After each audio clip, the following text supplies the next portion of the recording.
Հայ-թուրքական հարաբերությունների կարգավորումը Անկարան հայ-ադրբեջանական խաղաղության սպիդոմետրով էր չափում, եւ ահա Թայիպ Էրդողանը հայտարարում է, Հայաստանն ու Ադրբեջանն առավել քան երբևէ մոտ են խաղաղության համաձայնագրի ստորագրմանը, հետեւապես դեպի Երևան ընդառաջ քայլ կանեն։ Իշալլահ, ասել է թե Աստծո կամոք, ընդգծում է Թուրքիայի նախագահը։ Ադրբեջան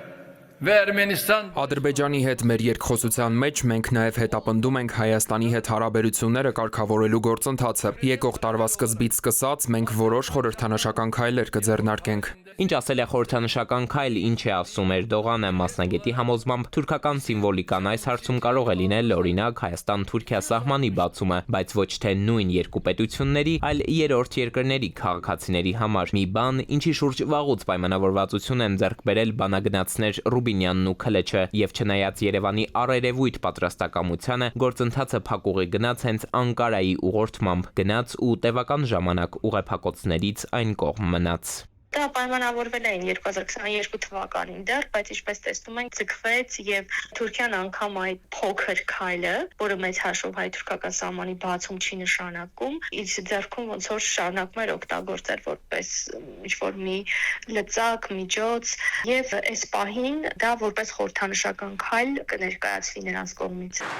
Հայ-ադրբեջանական խաղաղության որը առաջընթացն է ծագել թուրքական աչքը։ Առանցքային փաստ Ալիևի կաբինետը գիշեր ու ցերեկ այսպես կոչված արևմտյան Ադրբեջան է թմբկահարում, նկատի առնելով ինքնիշխան Հայաստանը։ Օրերս վարչապետ Փաշինյանն առաջարկեց գործընթացներից մեկ ընդմիշտ հանել ինչպես արցախցիների միջազգայնորեն ճանաչված վերադարձի իրավունքը, այնպես էլ հնարովի արևմտյան Ադրբեջանի այսպես կոչված փախստականների հարցը։ Բաքվից արձագանք դեռ չկա, այնպես կարծես թե չեն էլ լսել ինչ է ասում պաշտոնական Երևանը։ Սառել է ջերմացումը։ Քաղաքագետի պնդմամբ նախ կարևոր է հասկանալ, թե իրականում ինչ է թաքնված Էրդողանի տեքստերից տվերում, ինչ ու ինչու հիմա։ Խնդիրն այն է, որ ոչ թե գործընթացն է մոտ, այլ քաղաքական հայտարարությունների համար շահավետ շրջան է այսպես կոչված։ Թուրքիան ներկայումս փորձում է դիրքավորվել Հարավային Կովկասում նոր դիրքերից, իրեն ներկայացնել որպես տարածաշրջանային կայունության խաղաղարար այսպես կոչված, ու սա իրեն անհրաժեշտ է թե արևմուտքի հետ հարաբերություններում,